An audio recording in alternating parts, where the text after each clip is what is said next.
Regardez cette archive, elle date de 1971. Voici peut-être en effet pour la première fois ce que l'on peut appeler véritablement la voiture de demain.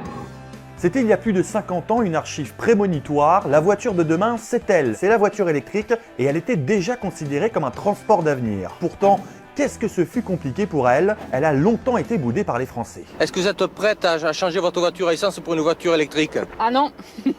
Non, non, non.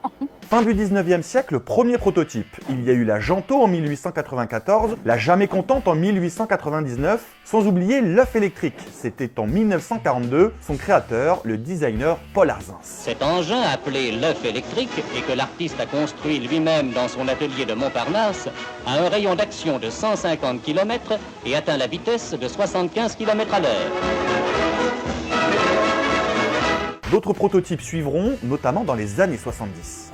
Peu de bruit, pas de pollution, c'est la voiture de l'avenir. Il y a eu la Citadine, une Renault 5 électrique, sans oublier la Porquerolles, une voiture imaginée par des inventeurs, les frères Jarret. Le fonctionnement de la Porquerolles rappelle celui d'un avion. Pour avancer, on bascule vers l'avant, c'est une sorte de manche à balai. 1974, nouvelle expérimentation. EDF prête des Renault 4L à la ville de Dijon, seul le personnel municipal peut les conduire. Robert Poujade, alors ministre de l'Environnement, est présent pour l'occasion. Eh bien, l'avantage, il est double. D'abord, ce sont des voitures qui, vous le savez, ne polluent absolument pas. Il n'y a aucun dégagement de gaz polluants.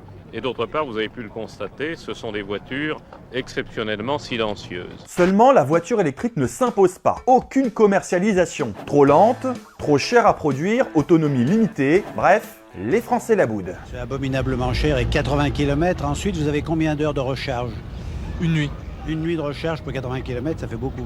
À partir des années 2000, la voiture électrique se développe réellement en France, des modèles sont commercialisés, mais là encore, c'est compliqué, difficile pour les Français de remplacer les véhicules à essence, bien moins coûteux à l'achat. C'est un véhicule de riche, je dirais, qui peut arriver en deuxième ou troisième voiture, mais les gens modestes qui ont déjà des difficultés pour acheter un véhicule et qu'ils l'achètent d'occasion, je vois mal comment ils peuvent investir aujourd'hui, en état actuel des choses, dans une voiture électrique. Aujourd'hui, même si elle reste minoritaire sur les routes, la voiture électrique s'impose petit à petit. En 2021, 162 000 voitures électriques ont été vendues en France, c'est 60 fois plus qu'il y a 10 ans.